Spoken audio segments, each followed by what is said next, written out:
Okay, so this is the fifth type of helix.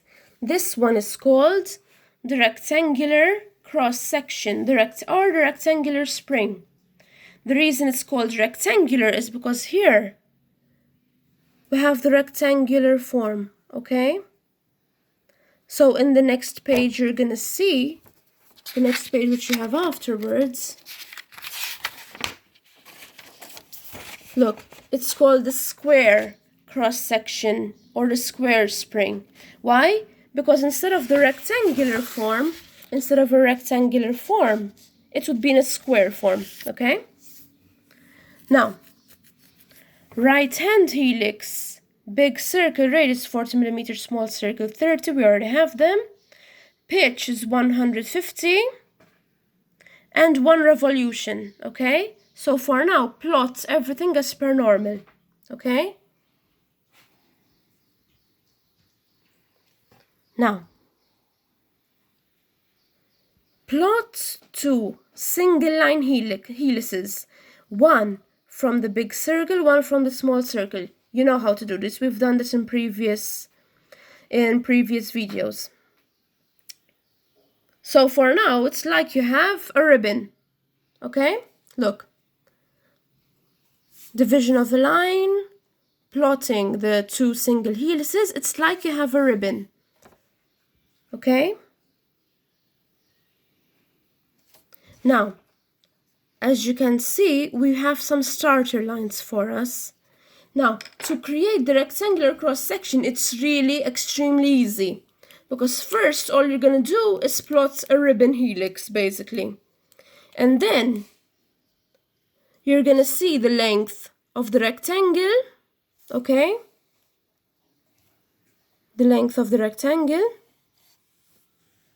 okay?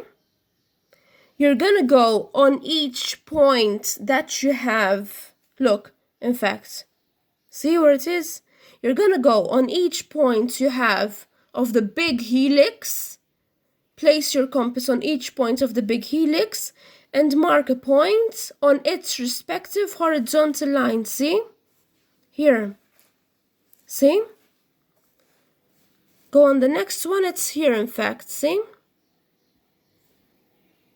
Okay? So, go on the next one, you have it here, okay? Next one, here, okay?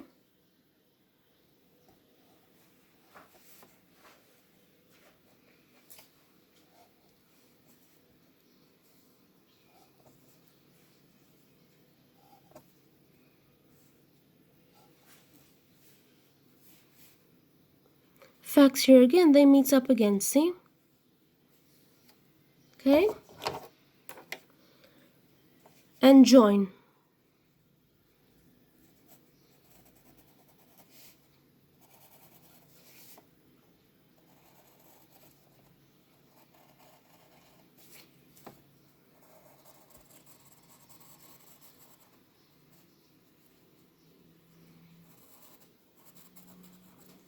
Okay? Now you're gonna do the same thing from the smaller helix. So we're gonna do the same thing. Remember, we're gonna keep the same measurement, but you're gonna plot them from the smaller helix now, okay? Look, in fact. Okay? From the smaller helix, look. This one remained the same.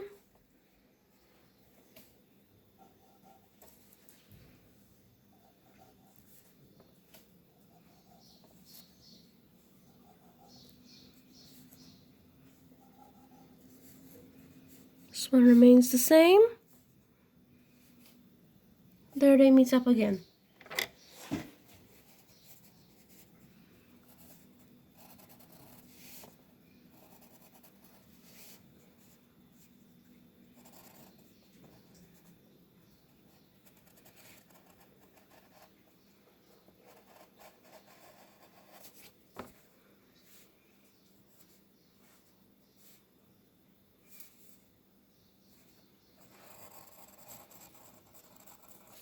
Okay? And there, you have the framing for the rectangular cross-sectional helix.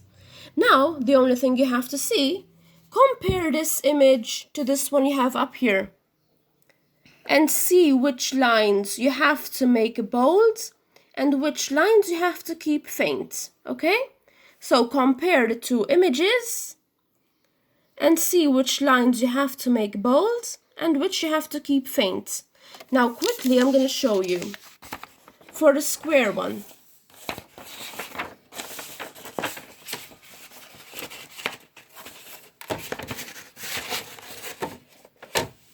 Now, for the square you have left-hand helix, big circle 50 millimeters, small circle 35, pitch of 100 and 2 revolutions. Okay? Now here you already have the solenoid, okay? The solenoid is this one. Now, by the way, the square you're gonna make it of 10 millimeters, okay? 10 millimeters, okay?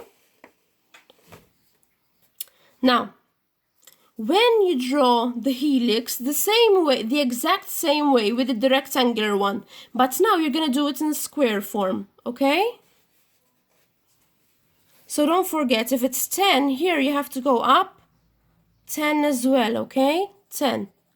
So the smaller circle will be deducted by 10 millimeters from the bigger circle, okay? No, wait, hold on a second.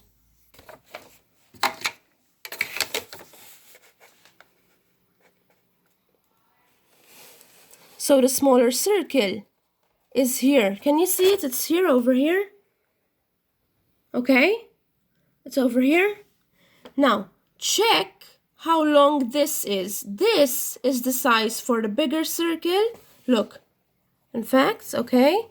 And this one will be for the smaller circle, which will be here, okay? Now, if yours, due to paper differences, comes out a little bigger or smaller than 10, it's fine. But make sure that you take a horizontal line out from here till it meets here, okay? And draw the smaller helix from here to here, okay? And by that way, you have the measurement for the square cross-sectional helix. Then, you have, once you draw the helices, both of them, so first you're gonna have a ribbon form, and then you're gonna take the measurements with the compass and create the square cross-sectional helix.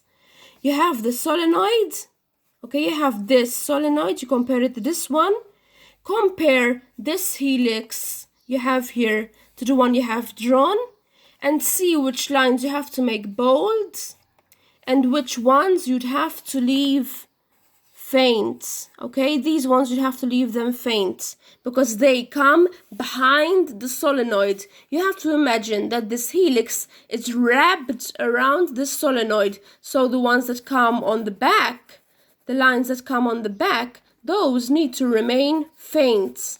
Not remove them entirely, keep them faint, okay? That's the only difference really between this drawing of the helix and the one before it of the rectangular cross-section, because they're both done using the same exact method, but this one has a solenoid in between the inserted into the helix, okay? Don't let the rectangular form confuse you from the square form, because they're both done through the exact same method. The only thing different is the dimensions, the measurements, okay? That's it.